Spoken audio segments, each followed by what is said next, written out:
வணக்கம் மக்களே! 3000 வருஷம் ஆனாலும் கெட்டுப் போகாத ஒரு உணவுப் பொருள பத்தி இன்னைக்கு பார்க்க போறோம். அது என்னன்னு தெரிஞ்சுக்க முன்னாடி நம்ம சேனலுக்கு யாராவது புதுசா மறக்காம சப்ஸ்கிரைப் பண்ணிக்கோங்க. ஆமாங்க, நீங்க யோசிச்சது கரெக்ட் தான். தேன் தாங்க பல ஆயிரம் வருஷங்கள் ஆனாலும் கெட்டுப் போகாது. இப்போ எகிப்து பிரமிட்ல இருந்து ஒரு தேன் பாட்டில் எடுத்திருக்காங்க. அது கிட்டத்தட்ட 3000 வருஷத்துக்கு பழமையான தேன் பாட்டில். அது ஏன் கெட்டுப் போகாம இருக்குன்னா, தேன்ல ஈரப்பதம் ரொம்பவே கம்மி. அதே மாரி பார்த்தீங்கன்னா, அதுல pH லெவல் கம்மியா இருக்கு. அது இல்லாம இயற்கையான அமிலத்தன்மை இருக்கு. அதனால தேன் கெட்டுப் போகாம இருக்கு.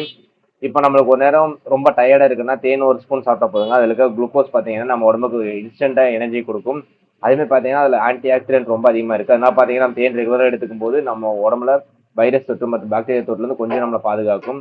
அதே மாரி ரொம்ப இருமல் வருது, இல்ல தொண்டையில புண்ணு இருக்குங்கும்போது, நம்ம வெதுவெதுப்பான சுடு தண்ணீல 1 ஸ்பூன் தேன் கலந்து குடிச்சோம்னா, நம்மளுக்கு அது சீக்கிரமா சரியாகறதுக்கான வாய்ப்புகள் இருக்கு.